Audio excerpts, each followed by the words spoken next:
Hello, second grade. We are going to make these really fun and colorful cardboard cats inspired by the artist Klee. So to help us with our cats, we do have a couple of tracers. So when you get your tracers, you'll have a tracer for the body, a tracer for the head, and a tracer for eyes, and then you will have to draw your own nose. Now, we are going to be assembling our cat from the different pieces. So we're not going to put them all together with the tracers. Instead, I want you to trace each piece separately so that it has space in between the other piece, because we're going to paint them. So we want to have room so that we can paint without accidentally painting something else.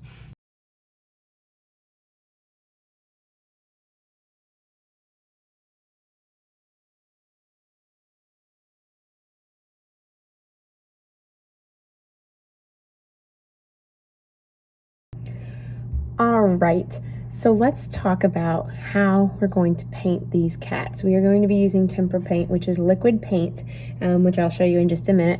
The paint's going to be in a tray. It looks like this. It's actually a nice cube tray. And they're all their own separate containers. They need to stay in their own separate containers. You're going to need a paper towel. You're going to have a bucket of water at your table. You're going to need a brush. And you're going to need to have your apron on, which we learned how to put on last week. Okay, so I have all my stuff here. When you paint, your paint's going to be in the center of the table, so is your water and everything. You're not going to have it on top of your stuff. But so that you can see, I have all these really pretty colors here. These are custom colors. That means I sat here and mixed these all up for you. They don't come out of the tube like that. So they need to stay the correct color that they are inside here. You do not mix on this tray. We do not change the colors. We have to make sure that our brush is clean and dry before we dip to get a new color. So the process we're going to follow is we can blend our colors together, but we have to go in order of the color wheel. So you know rainbow order is red, orange, yellow, green, blue, purple. So you have to go in that order. Purple will start over again at red, but whenever you pick the next color that you're going to use, it has to be the next one in rainbow order. So I can start with whatever color I want. Let's say I want to start with orange. But the color after that would be yellow, followed by green, blue, purple. Does that make sense? So you're only going to pick 3. So when we pick 3 colors that are next to each other on the color wheel or in rainbow order, that is called analogous colors. Analogous means next to or beside. So let's say I will go ahead and start with orange here. To get paint on my brush, I'm just going to barely dip the tip of my brush in. This is a big brush. I'm just going to dip it in, and you'll see my paint is it's not drippy paint.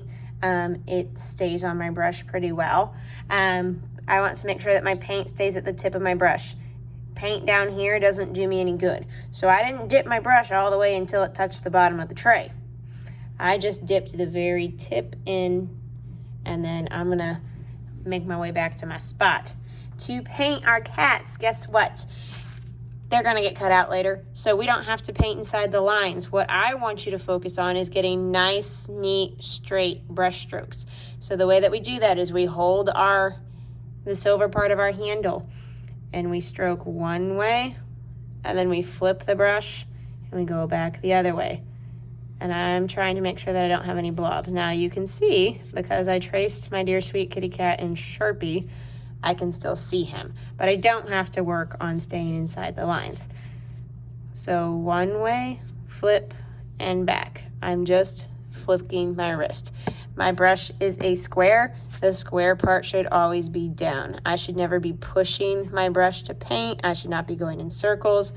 It is straight across, back and forth and back and forth. Now, if I want more orange, I can come back and get more orange, and I don't have to wash my brush off.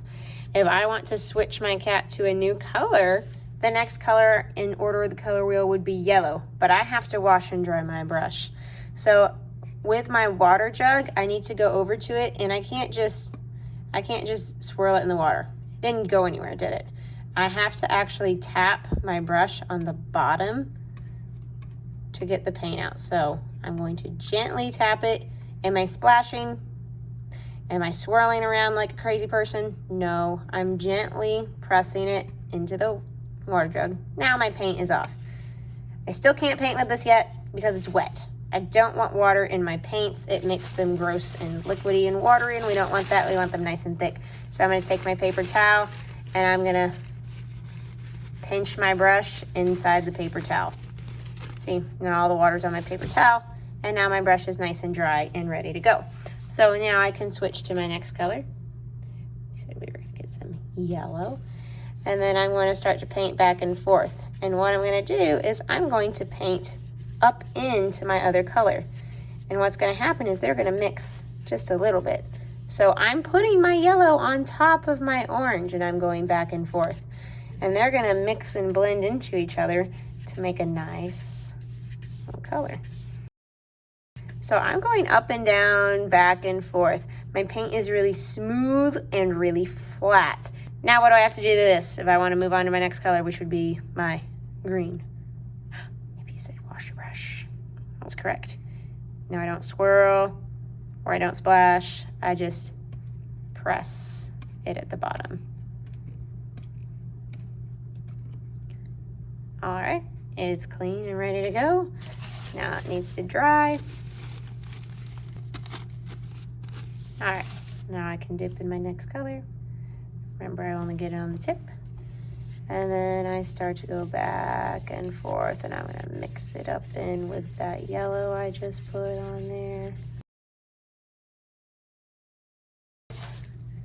My yellow didn't mix with my green quite as much as I wanted it to. So I can wash and dry my brush, and I can go back to the color beforehand and put a little bit more on top. See, now it's mixing a lot better, and I like that better. Okay, so you're the artist, you kind of make that choice, so long as you are going in the order of the color wheel and you are washing and drying your brush.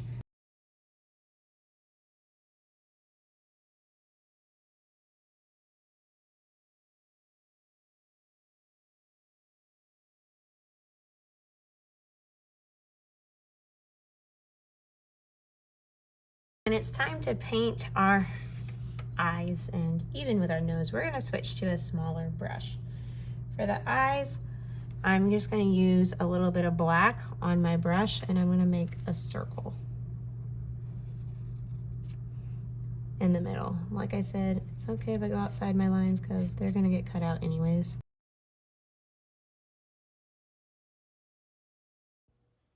And that's where you're stopping today.